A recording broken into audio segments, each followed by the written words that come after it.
Welcome everyone to episode 61 of Let's Talk Wrestling. It is the peak of unique Jordan Megas, finally back after a near 3-month absence. Once again, guys, I am very, very sorry for not getting out content on a regular basis. It hurts knowing that I can't get it out as regularly as I would like it to. Hopefully I can get through it now. I had an eventful summer, like I said, life gets in the way, things happen. And now I am settled into my new home, moved 3 hours from where I used to live. So now I'm on the cusp of the Oklahoma-Texas border. In a new school, now got my associates, going to get my bachelor's, which is very exciting. And I have now moved in with my fiance, which is an amazing thing. Of course, getting through that first getting to live with each other experience is very, very challenging. But you're not here to hear about my personal life. You are here to listen to the latest news in professional wrestling, hear one's opinion on them, and respond with your own. So, before we get into that, I would like to announce something before we get into the news.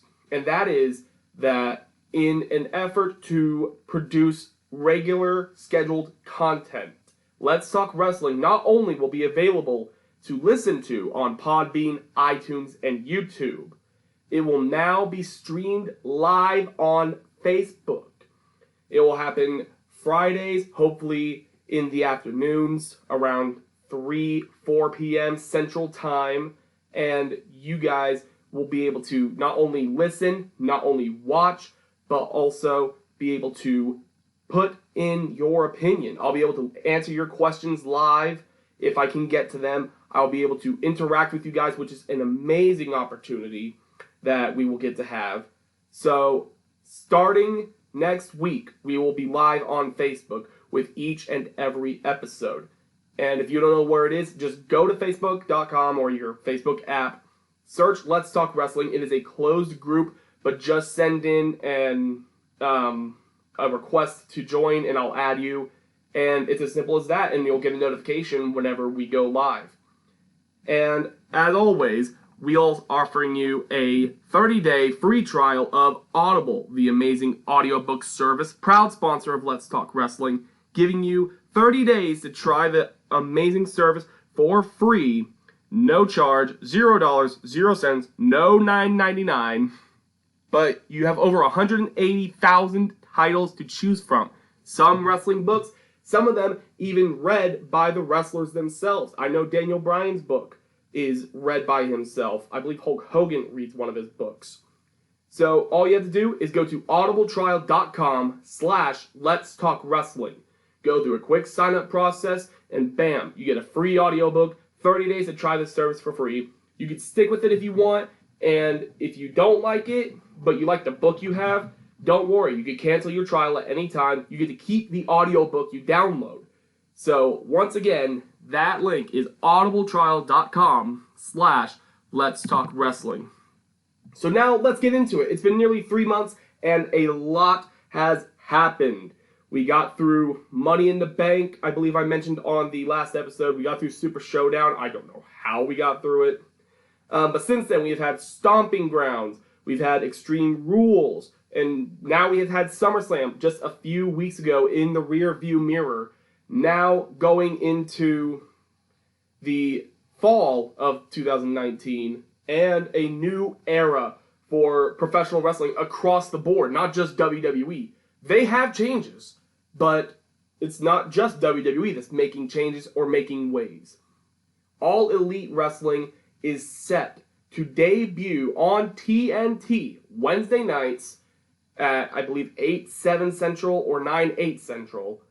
And it will be starting October the 2nd, I believe the date was. Wednesday, October 2nd. They haven't announced too much for that first episode, but I believe the main event is Kenny Omega and the Young Bucks versus Chris Jericho and 2 mystery partners. And there's a lot going into that. But we'll know a lot more, especially after tomorrow night's event, AEW's All Out event, the near 1 year anniversary of the independent event All In, which you can argue sparked the flame that is All Elite Wrestling. You could say that started the little paradigm shift that led to the creation of AEW, that led to Double or Nothing, Fyter Fest, Fight for the Fallen, now All Out, and now a weekly television show. And the great thing about that is not so much that it's quote-unquote competition for WWE, but for the fact that it is an alternative to pro wrestling. It is, or sports entertainment. It is an alternative to what we are used to consuming as a professional wrestling product. Because you go to anyone, you can throw a rock in a big room, whoever it hits, you'll say professional wrestling, the first thing that will come to their mind is WWE. But now, an opportunity is posed to where it could possibly be AEW as well as WWE. So, you may intrigue fans into professional wrestling with more serious, more intense, I guess you could say, storylines, different characters, different wrestling styles. Some would say a higher quality of wrestling. Some may say it's less drama and more fighting.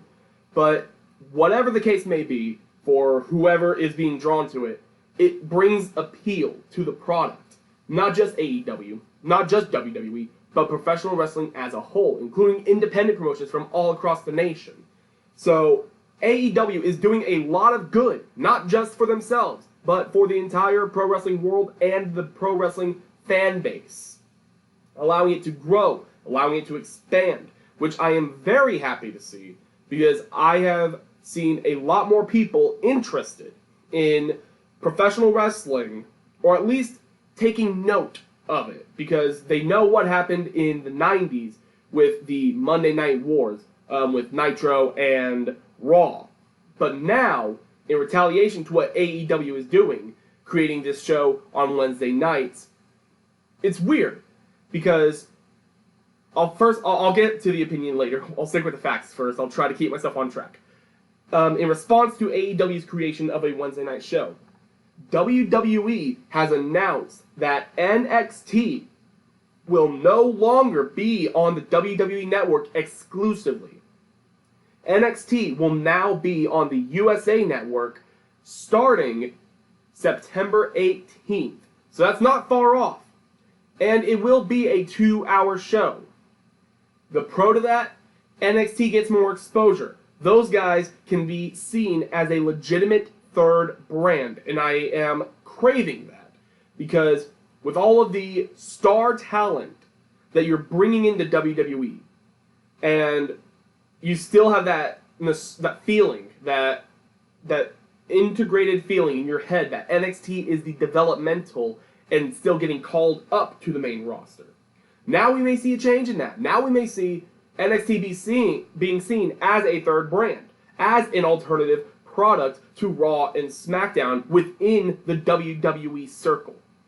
And that's exciting to see, especially when you have talents like Adam Cole, Johnny Gargano, Keith Lee, Dominik Dijakovic, Shayna Baszler, and more. I mean, the list goes on and on for the talent that you have in NXT. And we've seen what happens when you take stars that are successful in NXT, take them out of that element of being able to really prove themselves, and going into the super over-scripted, over-contrived show that is Raw and or SmackDown. It's hard to watch. It's hard to watch someone with so much potential, so much popularity, so much momentum on their side whenever they are in NXT, and somehow just flounder on Raw or SmackDown. Some perfect examples: Bo Dallas, Tyler Breeze, Sami Zayn, just to name a few. And there are plenty more, okay? There are plenty more. Some of them have succeeded or found success on the main roster. You know, Seth Rollins has found success. Big E as a member of the New Day, as well as Xavier Woods. Kevin Owens has found success on the main roster. Roman Reigns, Dean Ambrose, now known as Jon Moxley in AEW. The point is, it's not even 50-50. It's like 80-20. For every 4 superstars that get called up to Raw and SmackDown and just don't do anything remotely interesting, you see one of them that will break out. And right now, you're seeing guys like Ricochet break out. Aleister Black, he's another great example. He was tearing it up in NXT, putting on great matches with great superstars. He gets called up to the main roster. He has had maybe 5 matches. And I'm not talking that run from like January to WrestleMania, because that was kind of a NXT is being exposed on Raw and SmackDown. After WrestleMania was the official, they're being called up, they're being put on a brand, they are main roster talent. And Ricochet, to his credit, he's succeeding. He's got a United States Championship under his belt, only 4 months in, and an amazing feud with AJ Styles. Aleister Black, on the other hand, he had a match with Cesaro at Extreme Rules. I believe he had a match at SummerSlam, and that's the sad thing. I have to think, like, did he have a match at SummerSlam? He may have, he may not have. I can't remember at this moment, but that adds to my point. These guys who are so amazing at what they do, so talented at their craft, not getting the opportunity to let that shine through. And you see some cases where it does, but a lot of cases it does not. So that's the pro to NXT being on the USA Network. You don't have to worry about they're going to get called up to the main roster and not be used successfully. You could very well see the opposite. You could see superstars from Raw and SmackDown go to NXT that were floundering on Raw and SmackDown and then tear it up in NXT. You saw Killian Dane. He did little to nothing because they did nothing with Sanity on Raw and SmackDown. He's back in NXT 1 month, and he's already had a kick-ass match with Matt Riddle. He's already on a NXT TakeOver in a Brawl segment, creating awesome moments. You saw a guy like Tyler Breeze. He was a Raw or SmackDown superstar. He did little to nothing because they just didn't have anything for him, I guess. Went back to NXT, and all of a sudden, he's in the North American title picture. He's being featured on NXT. And I believe Breezango is back now that Fandango is back from injury. And maybe they will be seen as a legitimate tag team now. Time will tell.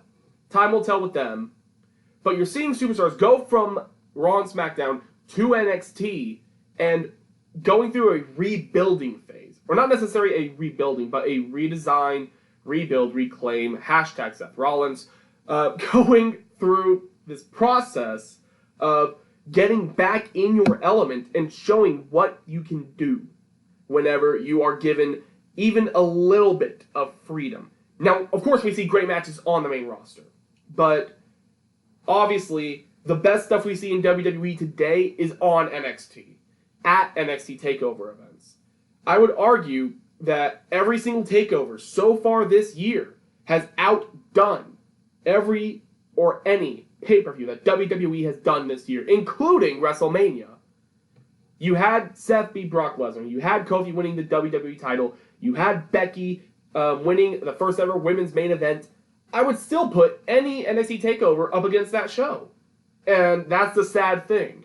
Because WrestleMania is supposed to be the mecca. It's supposed to be the ultimate show of the year for all of professional wrestling. And I still feel like it does not deliver as much as any NXT TakeOver does. We just got through, like I said, with SummerSlam and also TakeOver Toronto, because they were in Toronto this past year. And they tore it up there too. I can't argue with it. I doubt many people want to argue with it. Because they see, we're wrestling fans. We're not sports entertainment fans. We want to see professional wrestling in its element, not as a soap opera where everything is cheesy and corny and everyone is just spewing catchphrases and then fighting. You feel a little bit more sense of legitimacy in NXT. So that's the pro of it going to the USA Network. The con of it They are doing this directly in response to AEW. They are making the same mistake that WCW did to WWE back in 1995 by making a show and putting it on the same night as a show that was just minding its own business. In the same time slot, too, which is a sad thing. You know, the WWE, they could have put it on the same day, but in a different time slot. They very well could have done that. I would bet on it, that they would say that they didn't choose to do that. They wanted to do it at a different time slot, but they couldn't. No way. They had full control over what time it was. And when I say they're doing what WCW did, I'm not necessarily saying it's going to be WWE's downfall. I'm saying that just because another wrestling promotion is on a major cable network does not mean or entail that they are challenging you. Okay? You talk about New Japan with some of your accoladed superstars.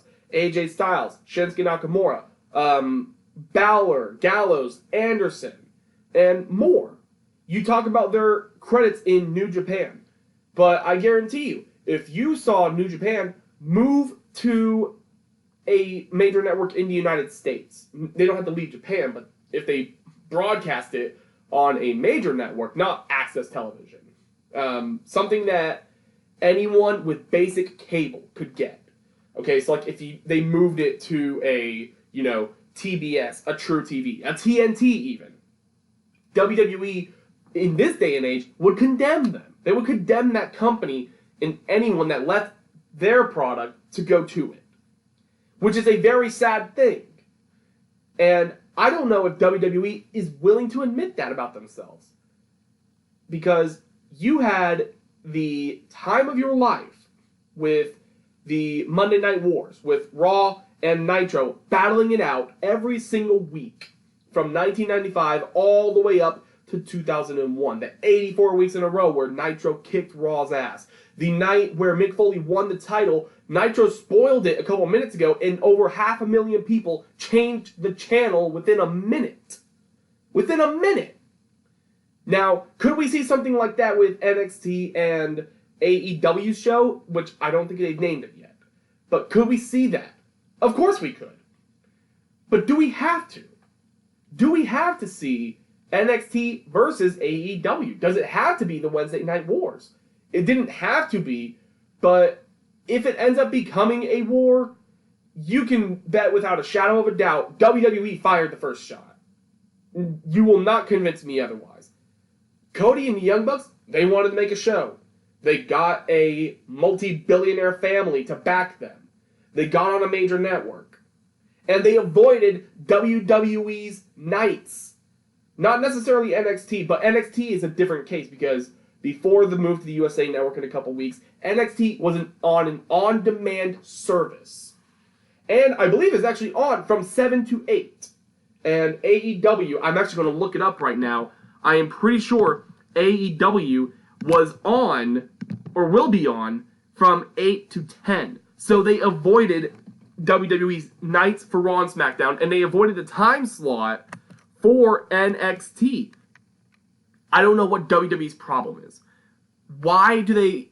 They'll say, oh, AEW is not a threat. Why are you making all these moves to counteract them then? It doesn't make any sense. It just does not make sense.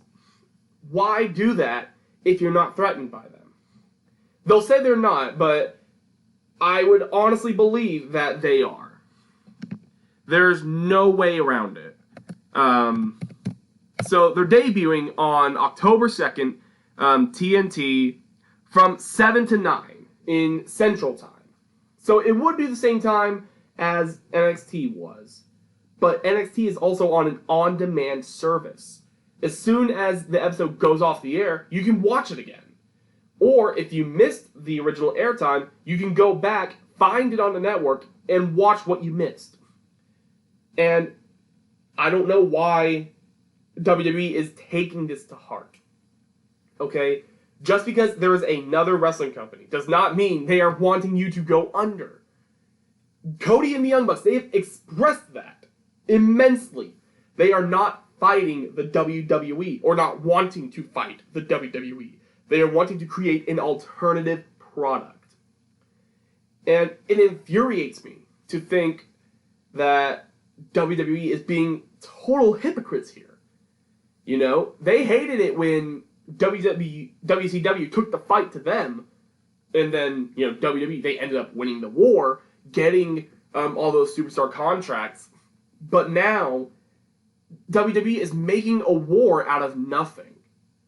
They very well could have kept NXT on the USA Network and kept it moving along. AEW could have put their show on Tuesday nights, knowing that SmackDown's move to Fox in a month is shifting SmackDown from Tuesday to Friday. They could have done that. And I don't see why there's a problem with it. I cannot get it through my head. Someone want to explain to me, why is it that just because another wrestling show is on a major cable network, that automatically gives leeway to say they're trying to knock WWE out of business? New Japan hasn't tried to knock WWE out of business. Ring of Honor, no matter what your stance is on it now, like when it was big, you know, super big, you had all the big names on the independent circuit in that company. They weren't going after WWE. They were just trying to be as great as they can be. And that's how AEW is going to be. They're not going to fight WWE. Some superstars, like Chris Jericho, like Jon Moxley, and I think even Cody now, will say, you know, oh, there's a war, and I'm excited that there's going to be a war. I'm excited to see fans choose who they're going to watch. But they're not taking shots at WWE's talent. Like, WWE just doesn't have as good talent as we do. You know, they're promoting themselves. They're not destroying the opposition. And that's what I think WWE is going to end up doing. They're going to end up slandering their quote-unquote competitors. And it's going to be a sad thing to see. You cannot just coexist in the professional wrestling world anymore. WWE is, you know, you're either with us or you're against us. And they'll condemn superstars for leaving their company to go to another. In any capacity. Harper, I mentioned this on my last episode, wanted to be released from his contract. Very politely, he made this nice long speech on his Twitter about, you know, thanking WWE for their time, letting the fans know that he requested his release from WWE. WWE denied his request and tacked on 6 months to make up for missed time while injured. Jon Moxley, he let his contract run out. He let his contract run out. It just happened to run out at the right time as far as AEW goes. And before they announced there was going to be a television show, before All Elite really got off the ground for any reason, I think even before the Double or Nothing announcement, Jon Moxley said once his contract is up, he's gone. He said that, and he said it peacefully too. Like, he said, you know, it doesn't matter how much they would offer me. I'm tired of it. I want to be taken more seriously. I want to be used as much as I deserve to be treated, and I'm heading out. I'm going to see and show what I can do. He did it very respectfully. He didn't request his release. He fulfilled his contractually obligated dates. And from what I heard in an interview, Moxley got a phone call or text conversation from Vince McMahon asking him if he would extend his contract through the European tour that they were doing like a month, for the next month or so, and market it as like a Shield farewell tour. Moxley said, you know, I did my time, I don't want to do it. And now WWE is just condemning Dean Ambrose. I don't even think since Moxley left WWE that the company, World Wrestling Entertainment, has mentioned the Shield in almost any capacity. They may have once or twice, but I don't think they have really mention it anywhere near as much as they did when Ambrose was in the company. Which is sad because thinking about how much they meant to WWE's history within the last, 5, 6, 7 years. So we got this war that's about to go on, and I'm excited for it. I'm excited to see what both shows bring to the table. Now, am I going to choose which one I'm going to watch? No. I don't have cable. I can't afford cable where I am now in my current living situation. So I'm going to watch the replays of NXT on the WWE Network, and I'll either find AEW online or I'll shell out the cash to get YouTube TV and watch it when it comes on Wednesday nights. I'll watch both. And they're going to start a ratings war, quote unquote, but now we live in an age where there is digital content. Not just digital content, but DVR content, recorded content. You can, and it's not like you have to hook up a VCR, a bunch of cables to your TV, get express written consent from the channel, from the company, and all these hoops to record a show. All you have to do is push a button. Push one button, and the show's recording. It's a lot easier to record one, watch the other live, and then go back to watch the recorded one after the one you watched live has finished. It's easy to do that now. It is immensely easier than it was in the Nitro versus Raw era during the Monday Night Wars, where you had to actually videotape a show if you wanted to watch both products. But you had to choose back then. If you didn't have the luxury of having a VCR or knowing how to tape videos, you had to choose. Today, you don't have to choose. You can watch replays. As soon as the event is over, it's available. And we know the runoff, Raw and SmackDown, they have 4-week runoffs to go to the network. NXT, they have announced, we're not going to do that with NXT. We're going to put it on within 24 hours of the broadcast on USA, which is very nice. So NXT, you could still kind of say, it's going to be a WWE Network show. You can still give it that. And not give it the sour taste of it's going to be 4 weeks before those with the network and no cable can watch what happened. And they'll be behind when TakeOver rolls around. They don't have to worry about that anymore. But now, let's go ahead and get off the Wednesday Night War and focus on what has happened within the last few weeks. So, such as SummerSlam, a few points I wanted to talk about. I chose 5 things I wanted to talk about. The first and foremost was the amazing surprise on the kickoff show of all things. I'm surprised they didn't put this on the main card because it was the biggest moment of the night, in my opinion. And that was Edge returning to WWE, not as an active competitor. He's not returning, but they were in his hometown of Toronto. He showed up and he speared Elias. Now keep in mind that Edge was diagnosed with so much neck injury that wrestling one more match, doing one more move could have paralyzed him from the neck down. And he performed a spear in 2019.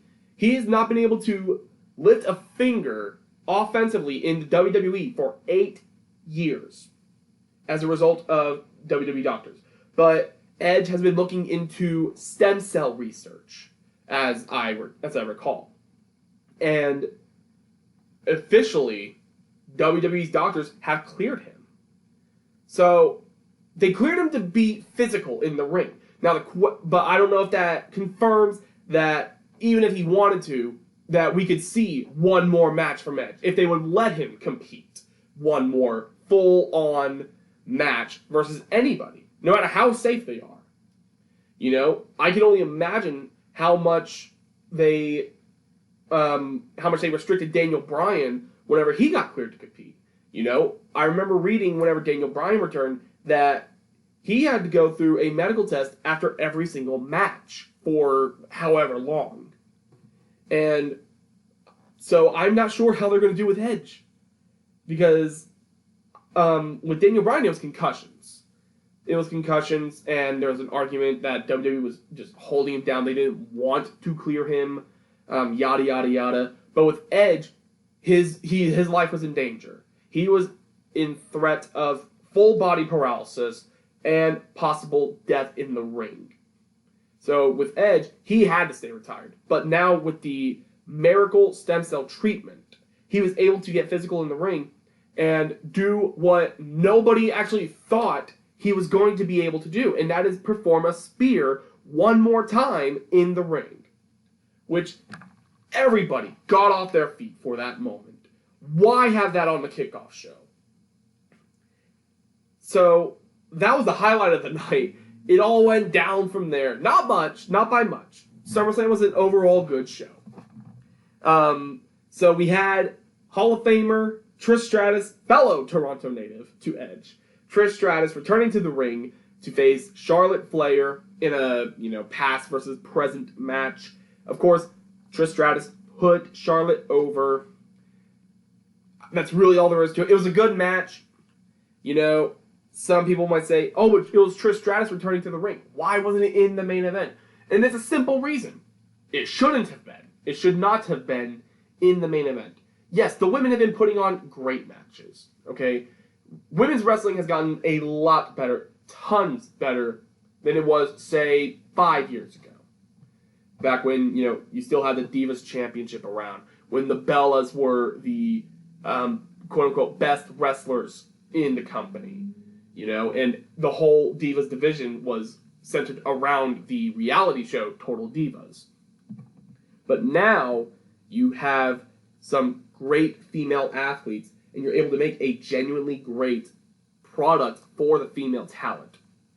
Now, does that give them a pass to say the women are better than the men? Not necessarily. Some women, I would argue, can out-wrestle some men on the show, on the company's roster list. But I don't think you could say the women are better than the men. The men are better than the women on an overall scale. Because whether we like it or not, we got to admit, at this point right now, the men just have more exposure than the women do. And some of that may come down to roster size. Because you have, I want to say, 3 to 4 men for every woman on that roster. There is a more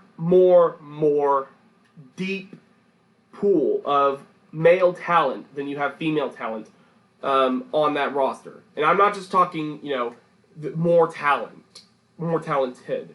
Okay, you got 60 to 80 guys on each brand, and then you have maybe 20 or 30 females total in Raw, SmackDown, and NXT.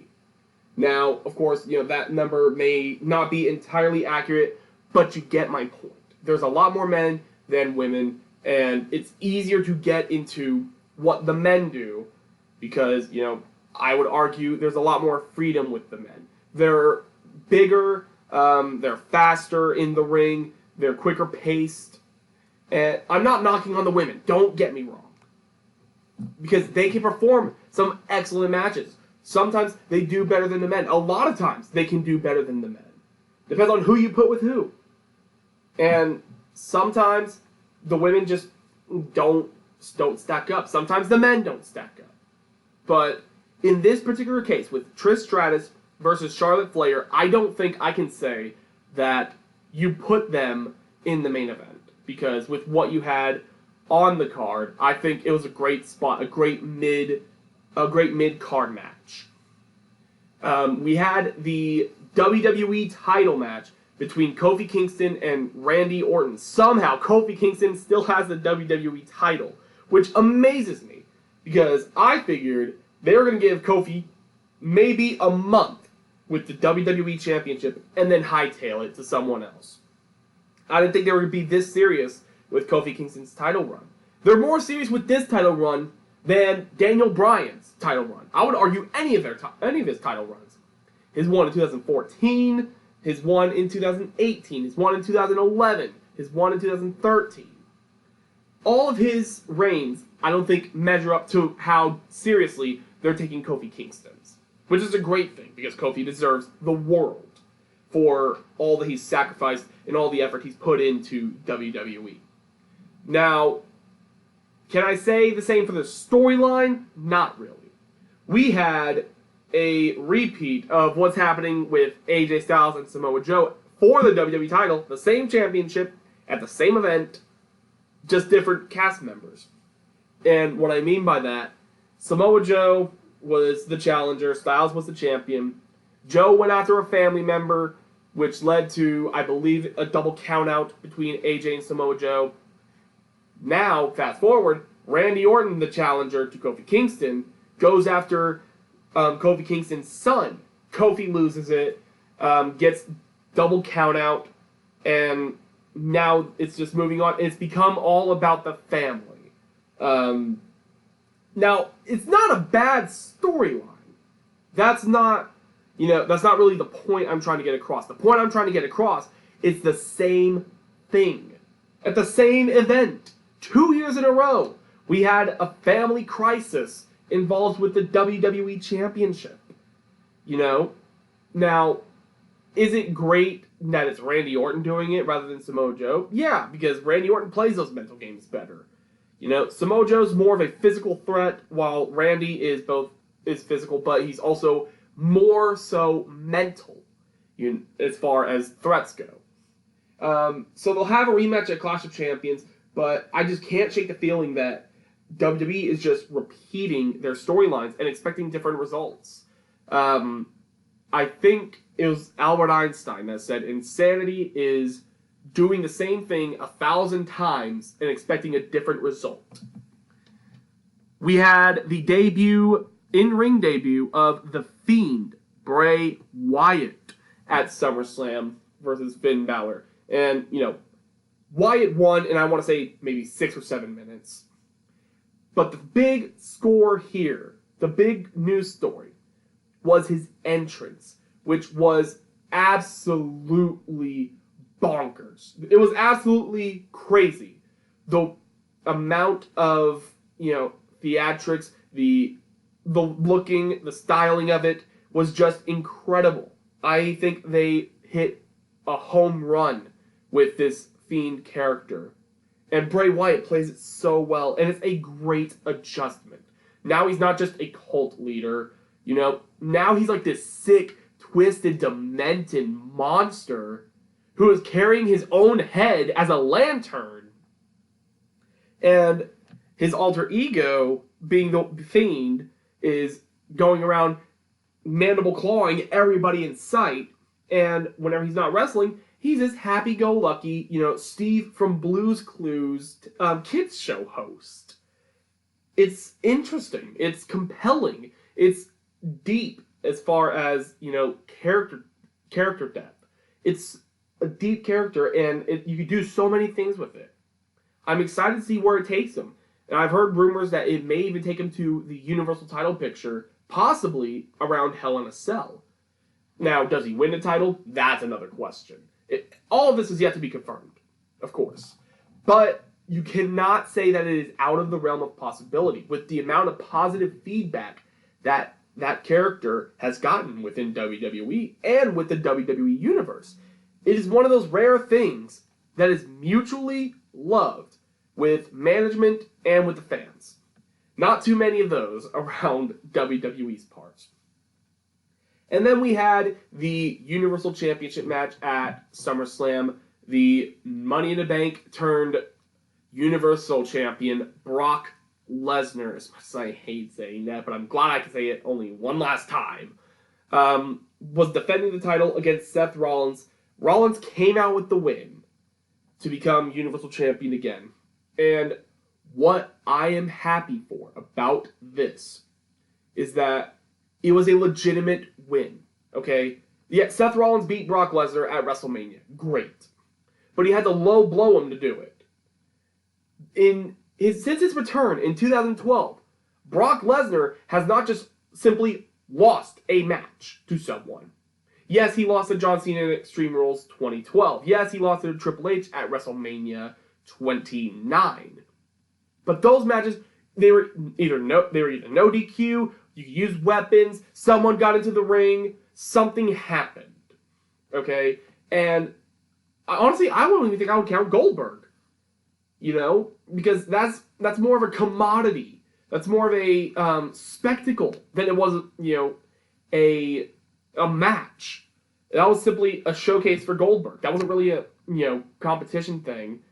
And so since 2012, if you want to put him in, Goldberg, but Seth Rollins is the only full-time superstar that really legitimately, without any strings attached, beat Brock Lesnar 1, 2, 3 in the middle of the ring. And that says a lot for Seth Rollins. For WWE to put that much trust in him is tremendous to see, because Seth Rollins has done so very much in WWE. He's done so much for the company. He's created amazing matches, amazing moments. And speaking of amazing moments, before I get back to it, I do want to congratulate him, as well as Becky Lynch, on their engagement. They are a hit couple in WWE. They're not doing storylines with them as a couple, which I'm happy for, because they have great characters on their own. They don't need to be on television together, because they're together in real life. But now they have decided that they are tying the knot, and it's beautiful to see when two people decide that they want to spend their lives together. I don't care who they are. If you say you want to spend the rest of your life with someone, it is a beautiful thing. So congratulations to Seth Rollins and Becky Lynch. But back to my point. Seth Rollins being the only full-time roster member to legitimately beat Brock Lesnar. Not even Vince McMahon's golden boy, Roman Reigns, could do it. Roman beat him at SummerSlam 2018, but he had to worry about Braun Strowman cashing any money in the bank. He came out. He distracted Brock Lesnar, and then Roman got the win. Not direct. You get what I'm saying. There was interference, and it kind of became, that's why Roman won. But there was no weapon use in this match. There was no distractions. There was no low blows. Seth Rollins just straight up beat Brock Lesnar. And now, hopefully, we will not see Brock Lesnar in the world title picture again. Because I don't know if I can handle another Brock Lesnar title reign. I'll watch SmackDown still, but if Brock Lesnar puts that title on around his waist one more time, I think I might shut down on Raw. Of course, no guarantees, because wrestling is just a part of me now. And I don't think I can say goodbye to it, but it will just be detrimental to those that are like, we want to see Brock Lesnar not in the title picture. We want to see Brock Lesnar just not there. Because, yes, you have this tremendous beast. You have this amazing superstar who has dominated throughout the last 7 years. My question is, at what cost? Think of the superstars who had great momentum behind them, went to face Brock Lesnar, and then either got pushed down the card or got the boot shortly after. CM Punk fought Brock Lesnar at SummerSlam 2013, lost, and then within 6 months he's gone. Of course, that's a different issue, but it's still, kind of cause and effect. Braun Strowman, probably the best example. Braun Strowman should have beaten Brock Lesnar at No Mercy 2017. Braun Strowman should have been Universal Champion 2 years ago. And Brock just beat him twice. Actually, 3 times if you want to count the Royal Rumble in 2018. He beat him at No Mercy 2017. He beat him at Crown Jewel for the Universal title. Samoa Joe is another one that he knocked down. Roman Reigns, you can definitely say that. You could say that just ruined wrestling for a good year and a half. The whole thing with Brock Lesnar and Roman Reigns. And, Roman, he had, the light shining on him from Vince, you could say. And you still see him prominently used, yes.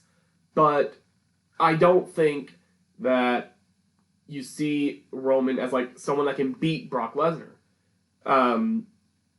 And it's sad when you see so many great superstars. They tear it up, they build amazing momentum, and then just get swatted down like they're nothing compared to Brock Lesnar. Okay? Matt Riddle, he's an MMA fighter too. I think he was a champion. He fought, I believe, in UFC. He's not getting that treatment. Brock Lesnar is big with an MMA background. And if you want to give someone that big exposure for being an MMA brute, ready to kick ass and take names, Brock Lesnar is not your guy. Bobby Lashley is your guy. And the reason I say that is because Bobby Lashley, I would argue, is a better MMA fighter than Brock Lesnar. Look at their records. Yes, Brock Lesnar was in UFC. And he went 5-3. I think actually it was like 6-3, and then that one of those wins got overturned because of a drug thing. But he's barely above 500. Bobby Lashley is 15-1, I believe was his record last time I checked. Bobby Lashley, he's really good in MMA. You know, I mean, he has not really beaten, like Cain Velasquez or anybody. But when he wins, it's TKOs, it's submissions. It's a lot more than Brock Lesnar can say.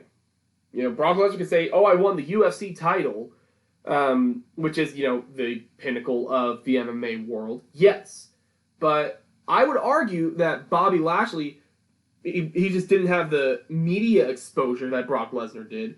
But he could take Brock to the ground, and he could make Brock submit. I want to see Brock Lesnar versus Bobby Lashley. Don't make it for a title. Don't make it for a title. Just do it one-on-one. Make it at WrestleMania. Bobby Lashley versus Brock Lesnar, and let Bobby win. At some point, you got to let Brock Lesnar go. He's approaching, 40 years old at this point? 40, maybe 41. And you got to assume that they are needing to look towards the future. And in my opinion, if you want someone to be that dominant brute like Brock Lesnar, Bobby Lashley's your guy. And speaking of old things coming back into the limelight, like Brock Lesnar, there's also the return of the King of the Ring tournament. 8 superstars from Raw, 8 superstars from SmackDown, duking it out for the crown, literally. And we had an interesting first round because at the very beginning of the tournament, before any of the matches happened, when we saw the brackets, I believe, the betting odds came out. It was like Drew McIntyre was the odds-on favorite, then Baron Corbin, and then Ricochet and Andrade were tied for third. In the first week of the tournament, Drew McIntyre gets eliminated by Ricochet. So the odds-on favorite is out. And we saw a couple upsets. I would argue that Ali beating Buddy Murphy was an upset, especially after Buddy Murphy beat Daniel Bryan last week. Where did that come from? Don't get me wrong, I love it. I love Buddy Murphy getting that level of exposure because Buddy Murphy is a top-tier talent. Okay? And I'm excited that he's in the new WWE 2K20 video game. But he's an awesome talent that deserves a run at a title. Without a shadow of a doubt. He needs it. He needs it, he wants it, he deserves it. But he had a great match with Roman Reigns, I want to say 2-3 weeks ago. Last week, he had a great match with Daniel Bryan and won. And then this week, his match with Ali versus Murphy, in the King of the Ring first round, that match slapped, okay? That match was so off the wall. It was maybe 15 minutes, I want to say, on SmackDown, but it was still a great match. Like, I really wanted to see whoever won that match take it all the way. So I won't mind if I see King Ali in the King of the Ring finals, So I don't remember too much of the Raw side. I know Ricochet advanced. I believe Cedric Alexander will be facing Baron Corbin. Elias will be facing Ali, and Andrade will be facing Chad Gable, who defeated Shelton Benjamin in the first round. So I would definitely pay money to see an Ali-Andrade match where they kick it to the top. I want to see, a Ricochet, Cedric Alexander. I'm forgetting who Ricochet faces in the second round. I'm pretty sure they're going to go with Corbin, though, to face Ricochet, to beat Cedric Alexander, because I heard they were playing in a leg injury angle with Cedric. But I don't know what it is, because they've been good matches, all of the King of the Ring tournament matches. Gable and Benjamin, it was short, but I liked it. They had good chemistry in the ring. But you have great matches anytime you throw a tournament. And it doesn't matter what kind of tournament it is. The Cruiserweight Classic, amazing. The Mae Young Classic, slapped. The King of the Ring tournament, it just brings out the best in superstars. And I would not mind if the winner of the King of the Ring tournament got the number 30 spot in the Royal Rumble. Why not? You can tie that in.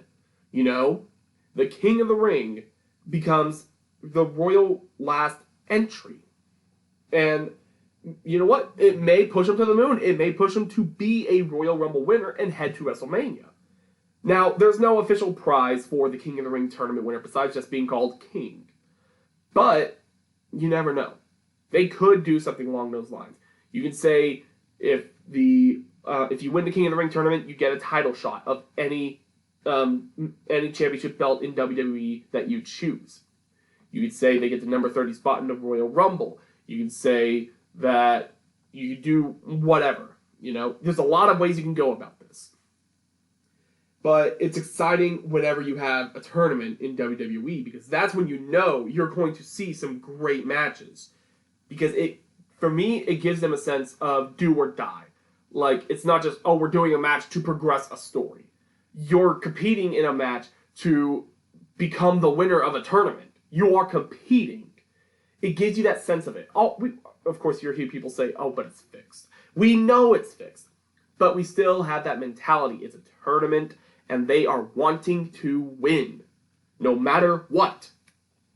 So I'm excited to see what they do with the King of the Ring tournament and its champion.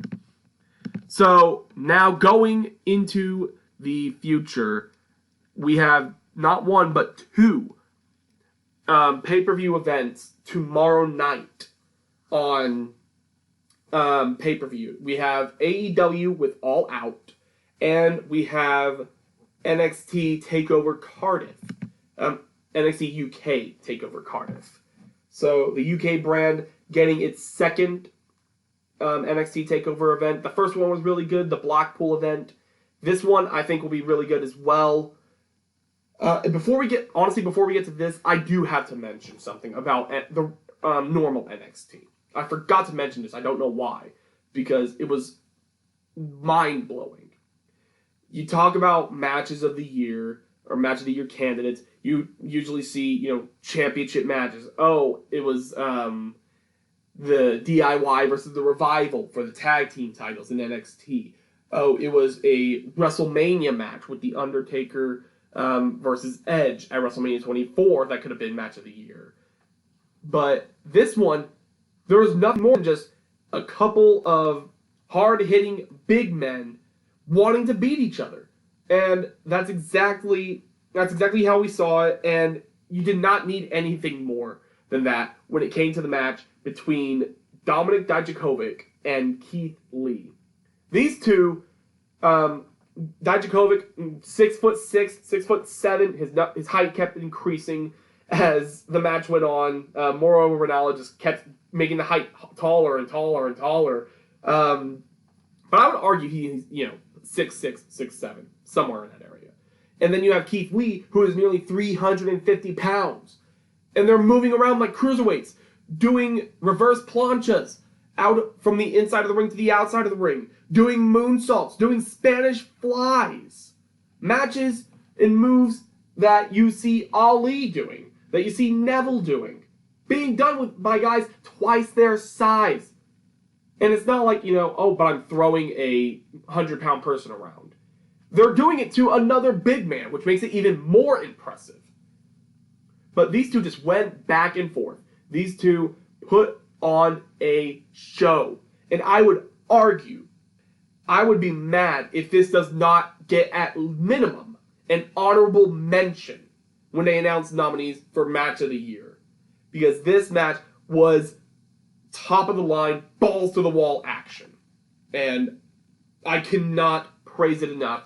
And I'm really excited to see what they do with Dijakovic, giving him the win. So now we're back to AEW All Out and NXT UK TakeOver Cardiff. I'll do the TakeOver card first, since we're still under the WWE banner. And then I will get to All Out. So, TakeOver Cardiff, we have Travis Banks versus Noam Dar in the opening matchup. I really want to see more fair use of Noam Dar. So I'm going with him on this one. Travis Banks, amazing talent. I want to see him back in the title picture at some point, but I want to see Noam Dar get that spot first. So I'm going with Noam Dar. Dave Mastiff versus Joe Coffey of Gallus in a last man standing match, that match is going to be great. Mastiff is kind of playing on his name, a mastodon of a human being. And Joe Coffey, great in-ring worker. I believe he was the one that got the UK title match against Pete Dunne in Blackpool. But this is going to be a hard-hitting match as well. This may rival something of Keith Lee and Dijakovic. I'm not going to say it's going to be as good just because of how great that match was, but it could be along those lines. Then we get into our 3 championship matches. We have the UK Women's Championship on the line as Toni Storm defends the title against Kay Lee Ray. This was a toss-up for me, I want to see Toni Storm retain the title because I love seeing Toni Storm doing what she does, but I also think maybe you give the title to Kay Lee Ray because she's an amazing talent as well. I think I had her as my second pick to win the Mae Young Classic last year before Toni Storm won it. But see these two, I think it's gonna be an amazing match between two of those women. Back when I was talking about Trish Stratus versus Charlotte Flair, I remember I was saying women don't put on as many good matches as the men, or they shouldn't be in the main event, whatever. But this match I think is the flip side of that coin, where I think the women just might outshine the men and could deserve the main event spot. But I will go with Toni Storm retaining the championship because I don't think they're ready to take the title off of her yet. We have a triple threat match for the NXT UK Tag Team Championships. We have the champions, Zach Gibson and James Drake, grizzled young veterans, versus Mark Andrews and Flash Morgan Webster, versus Gallus members Mark Coffey and Wolfgang. It's weird seeing, two brothers, storyline, biological, whatever, in a multi-person stable and not being the tag team. That's like having, you put Team Extreme together, but it's Jeff Hardy and Lita as the tag team going for the tag team titles. It doesn't make sense. I mean, it works in this case, because Joe Coffey is a great singles competitor, and Mark Coffey and Wolfgang, I mean, they're no slouches as tag teams. They do really well. So we're going to have this triple threat tag team match, and honestly, I don't know why they don't have it on WWE Shop yet, but this match is for the prettiest looking championship belts in WWE right now. Fight me. I would bet money that if I put a poll out, or if someone put a poll out as to which championship was the prettiest, and you have 4 or 5 nominees, and the NXT UK Championship was in that category, with pictures, of course, because you need to see which belt is the prettiest, that the NXT UK Tag Team titles would win hands down. Those belts are gorgeous, and it would be an honor to win those championships that Gibson and Drake hold over their shoulders. And They're still the first ever tag team champions, so I think we might see a change here. The question is, who's it going to go to? My guess would be Gallus, Mark Coffey, and Wolfgang. Because, other than British Strong Style and the somewhat newly formed stable of Imperium with Walter, Fabian Eichner, and Alexander Wolf of Sanity, formerly, Gallus is like the hottest stable you have. And you have 3-member stables, multiples. You have 3 of them. At least, I believe you have 3 of them, because Pete Dunne, he competed at TakeOver Toronto, but I'm not entirely sure if he's still with the NXT UK brand or if he's moved on to straight up NXT. But the point being, they had the gumption to put 3 multi-man stables, not just tag teams, in the brand, and all of them are succeeding. I want to see that on the main roster. I would love to see, the Undisputed Era take on, some trio like the New Day, like the OC, the original, the official, the only club that matters, Styles, Gallows, Anderson. I would love to see that. I would love to see any of these trios go up there. But I don't think Gallus is walking out empty-handed at Cardiff. So I am going to say that Mark Coffey and Wolfgang walk out the NXT Tag Team Champions. And then we have the main event. Walter, the NXT UK champion, defending against the first NXT UK champion. The WWE UK champion. Because for some strange reason, you have the NXT UK brand. You have the NXT UK women's title. The NXT UK tag team titles. But then you just straight up have the WWE United Kingdom Championship. It's just weird seeing that title alone has the WWE name and not the NXT UK name. But anyway, the first champion versus the current champion. Walter versus Tyler Bate. I would love to see Tyler Bate become the first 2-time champion. Tyler Bate is a great competitor, but more so, he's a great young competitor. He won the title at age 20. I was the same age as him. I am the same age as him. And he's putting on 5-star matches with Pete Dunne in Chicago. He is winning the NXT UK Championship tournament, becoming the first ever UK champion, and becoming the youngest singles champion in WWE history as far as males go.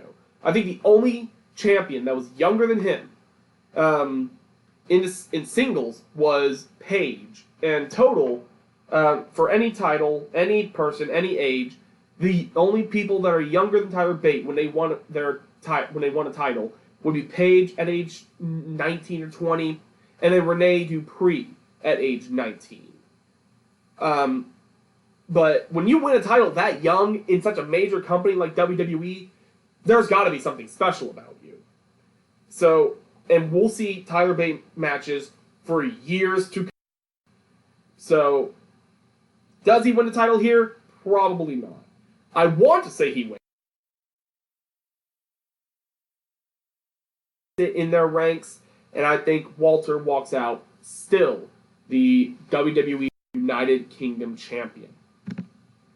Now, before we get to All Out, I want to stay in WWE realm for just a minute, because they announced WWE 2K20 with cover stars Roman Reigns and Becky Lynch. So we still have not gotten the first female solo cover, but Becky Lynch still got on the cover, which is an amazing thing to see. It's a nice cover. But what I wanted to talk about is the special edition this year. We've seen, superstar-centered special editions. We've seen the Ric Flair edition with 2K19 that I was lucky enough to grab. We had the Cena Enough edition with 2K18. And then we had the NXT edition with 2K17. This year, we have the SmackDown edition. The SmackDown 20th Anniversary edition. And this is just trying to remember off the top of my head. What it comes with. It comes with the game, the deluxe edition, so all the DLC that comes with it. It comes with WWE Supercard content, so if you play the card game, you'll be able to get high-ranking superstars with those codes. So if you don't want your codes, you can send them to me, and I'll be more than happy to take them off your hands and increase my ranks in the game. But you also get a piece of the ring apron from SmackDown 2002. So back like the silver one, I believe, is the one they're giving out, which I think was really nice to just hold a relic like that. And then you get an autograph photo from one of 3 SmackDown legends, either Kurt Angle, Edge, or Rey Mysterio. Now, personally, I'm hoping for Kurt Angle's autograph. Or, I mean, I'll be okay with Edge's. Rey Mysterio, I mean, great. But if I had to say, I want either Kurt Angle mostly, but I'll take Kurt Angle or Edge, preferably, if I had my choice. And I believe there was one more item in there, but I cannot remember it off the top of my head. But I'm excited for when the game comes out. A lot of nice content in that special edition. It is $130 this year. $10 more than last year's, but I don't think it's worth as much as the special edition last year. Because last year you got a piece of Ric Flair's robe, you got the Funko Pop vinyl, you got the Hall of Fame ring, which was the big score for me. I would value that package as like a $160 to $200 package. Because that's probably a $50 ring, a $50 plaque with Ric Flair's robe, a $15 to $20 pop vinyl, and then you have the Supercard content, the deluxe edition of the game. You have a lot in that package. Now, will I shell out the $130 for the SmackDown edition? Probably. It's not at my local GameStop, but I'll probably order it online. So, it comes out October 22nd. Pre-order it now. WWE 2K20 I think it's gonna be great. They started releasing out videos, and it's looking really good. So now let's get to in my opinion, the bread and butter of wrestling this week, and that is All Elite Wrestling's pay-per-view event, All Out. Now it's going to be a historic night, no matter what, because we have the AEW World Championship finally on the line. The first ever World Champion for AEW will be crowned. We'll get to that in due time. So we'll start with the buy-in pre-show. And so we have the Women's Casino Battle Royale, which will be on the pre-show, with the winner receiving a women's title shot. Now, I'm not entirely sure who all will be in there. I know that Jazz will be in there, the former WWE Women's Champion. I believe Roddy Piper's daughter, I think her name is Teal Piper, will be in that match. I would imagine Britt Baker would be in there.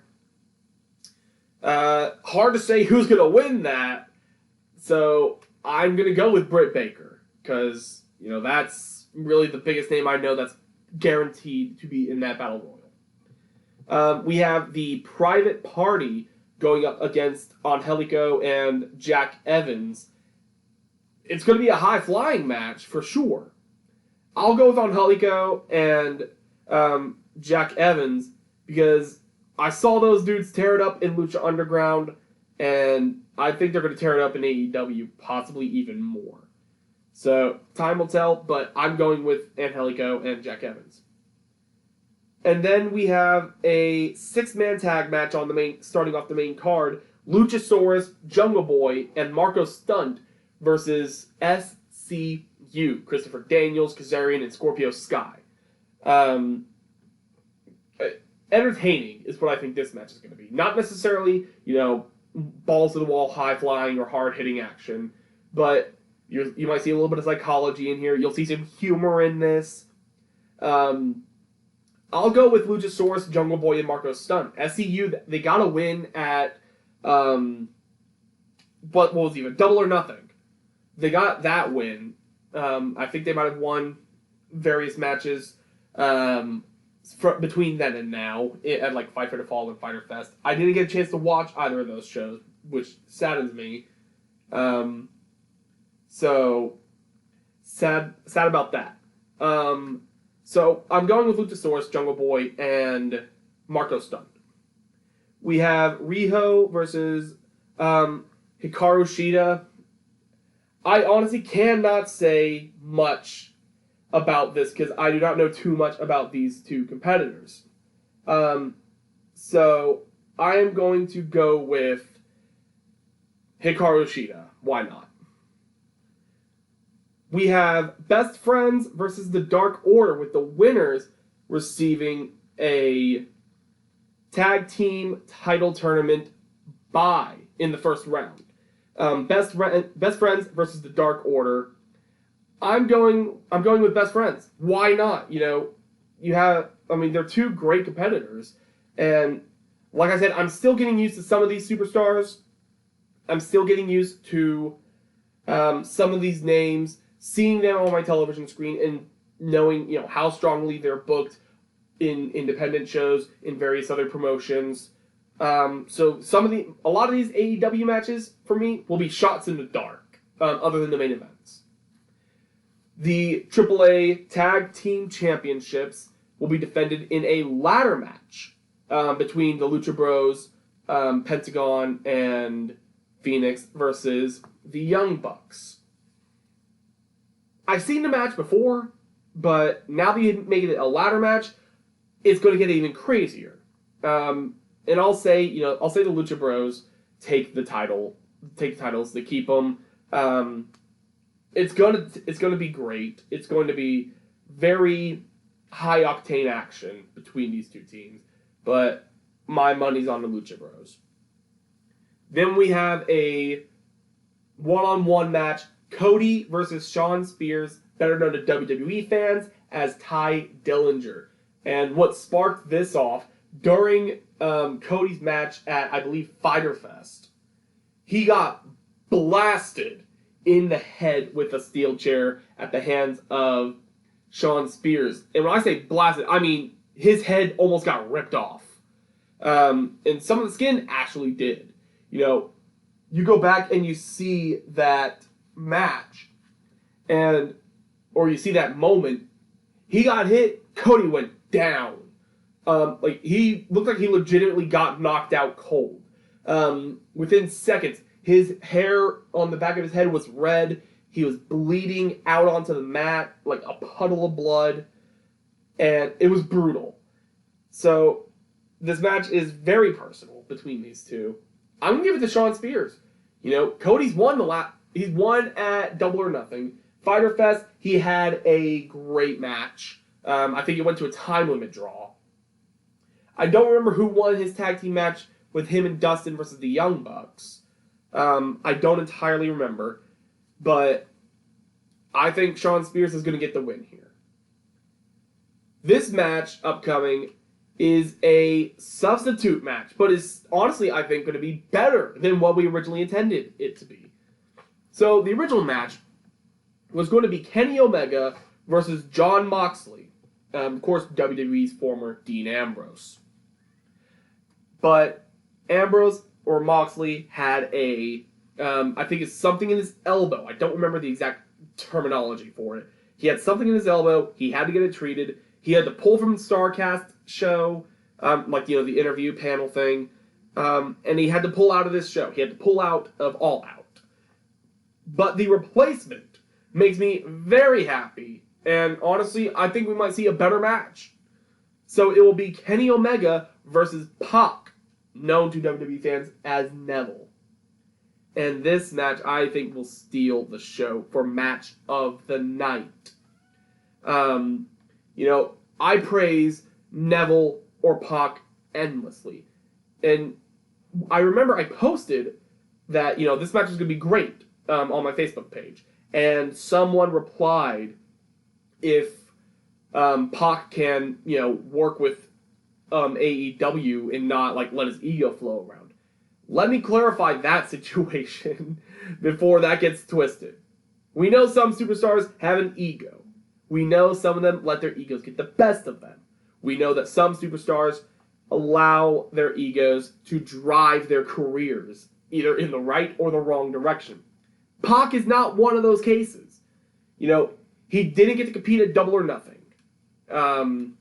He didn't compete at Fyter Fest. He didn't compete at Fight for the Fallen. And the friend that I'm talking about, I believe he assumes that, Pac didn't want to lose and dropped out. But the case was, Pac was the Dragon Gate champion. And he was going to defend his title, I believe, at Double or Nothing, against Joey Janela. Or Hangman Page, that's it. Pac versus Hangman was what the match was going to be for the Dragon Gate Championship, I believe. And Dragon Gate said, no, you're not losing that title. You're not losing a match under someone else's banner. So they forced Pac to pull from the event, which I get, okay? That's kind of a good decision for me. I agree with that decision. I don't want my champion losing on another company's show. If my champion loses, it's to the new champion in my company. So I don't blame what AEW did or what Dragon Gate did, pulling Pac out of the event. But now that I don't think Pac holds the title anymore. So now Pac is able to freely reign in All Elite. He's ready to tear things up. He's ready to go off in All Elite. And I think this match is going to be 5 stars. And I'll go with Pac. A lot of people say, oh, it's a substitution, so they won't win. I'll give it the opposite. I'll say because it's a substitution, they'll give the win to Pac. Because they want to make a huge star, or not make a huge star, make waves. His first match in, don't want it to be a loss. It may be a loss in a classic, but a loss is a loss. And then we have the main event, Chris Jericho versus Hangman Page, to determine the first ever AEW World Champion. This match it's going to be great, considering the talent in the ring. And I would argue that Chris Jericho would move even further up the ladder, possibly into the top 5 for greatest superstar of all time once he wins the World Championship. Because he's my prediction. I will say Chris Jericho becomes the first AEW World Champion. I will not be against it. He's a top superstar at 49 years old. This man is almost in his 50s. He has definitely reached his midlife crisis, and he is still peaking in professional wrestling. He somehow finds a way to evolve his character, get more involved with his persona, to get more involved with the fans, to stay relevant. And that's something that I don't think any superstar has done for as long as he has. Okay? The Rock, he went to Hollywood. Stone Cold, he went to Hollywood. John Cena went to Hollywood. The Undertaker is the only person that I can think compares to Chris Jericho in this fashion. And honestly, I don't even say The Undertaker did it. The Undertaker just had a tremendous character, and yeah, he evolved it over 10 years. Then went to the American Badass, then returned to the Dead Man. But really, what more than the Dead Man and the American Badass has he done? But with Chris Jericho, he had Y2J. He had the best in the world. He had, he's evil now. He's had the list. Everything he's done, whether it was comical, mid-card, bottom card, top card, everything he's done has been top of the line quality entertainment. Whether it was serious, whether it was comical. No matter what Chris Jericho does, he makes sure people are entertained, and he still puts on great matches. He's putting on better matches than people half his age. This man is a legitimate nominee for greatest superstar of all time. Now, he may not have made as many monumental moments as guys like Ric Flair, Shawn Michaels, The Undertaker, Rock, Stone Cold, Triple H, Mankind. But I would argue that Chris Jericho, if not the greatest superstar of all time, that Chris Jericho is the most consistent superstar of all time. Because from his time starting professional wrestling close to 30 years ago in Mexico, from Mexico to Japan to ECW to WCW to WWE to now All Elite, he has somehow managed to stay entertaining everywhere he's gone, to stay entirely relevant, to stay one of those superstars that you want to keep on your show every single week. You want to make sure that they are featured. And Chris Jericho is the guy for that. If not the greatest superstar of all time, he is the most consistent. And I think his ranks will only grow higher when, not if, but when he wins the AEW World Championship. Now, this may be the end of the card, but it is not the end of my predictions. I cannot believe I am about to say this, but I am making, some people say he's insane, some people say you're being stupid, you're a false hope, but after what I saw earlier this week, I'm not betting money on it, but I will predict that it will happen because, it's all or nothing with this one. So I'm either going to look really stupid or really great. But if I look really stupid, I'm going to look really stupid with a million other people. And I'm going to predict that CM Punk will return to professional wrestling at All Out. Now, I would not say this if it weren't for the way CM Punk promoted his StarCast appearance coming up. Punk, he did it in a ring. He was playing around in the ring. He did a roll, and he took a bump. That's $20,000 right there. He's still entertaining as hell, man. But CM Punk, this guy is someone who will make bigger waves than anyone in the world today, should he appear tomorrow night. If he doesn't appear tonight, there's still one more shot I would give him, and that is that at the first AEW show on TNT. It's one of those two events, or he's not coming back. And I'm pretty much under the firm belief that he's not coming back, but with what he said during his StarCast promotion, he's saying he's not canceling. He doesn't follow a script. He'll do what he wants, when he wants, to who he wants. That gives me that sense. What if during Chris Jericho's celebration, a masked man comes in, hits him with a GTS, pulls off the mask, and it is Punk? The crowd will go apeshit. They will go absolutely nuts for that moment. A man who in 2014 said he will never step foot in a wrestling ring again comes back. And not only that, comes back in this revolutionary promotion right after they crown its first world champion on the anniversary of a landmark show that sparked the whole thing. It may be the same situation as All In, where he is in the area because, it's his hometown, and he just doesn't appear. But you never know with professional wrestling. You never know. CM Punk is one of those situations where you knew he was not coming back. But now, he's being a mastermind if he doesn't appear.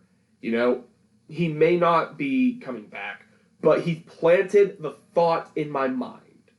And for that, I congratulate him for that. Because, I have been so firm saying he's not coming back. He is not coming back. He's not coming back. But now, he's got me saying, will he come back? Will he be at All Out? Will he take out Chris Jericho or Hangman Page or Pac or Omega or Spears or Cody or Joey Janela or someone?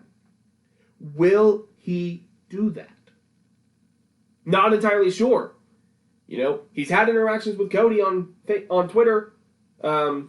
May not be the most positive, but you never know. He gave an opinion on Jericho and Hangman Page, from what I remember. So, you never know. I will say, I'll make the bold prediction. CM Punk returns to professional wrestling at All Out. And that's how I'm going to leave this episode this week. So, be sure to tune in and join the Let's Talk Wrestling Facebook page. For next week, we go live, in addition to our regularly scheduled show on Podbean, iTunes, and YouTube. Until then, be well, stay safe. This has been Let's Talk Wrestling.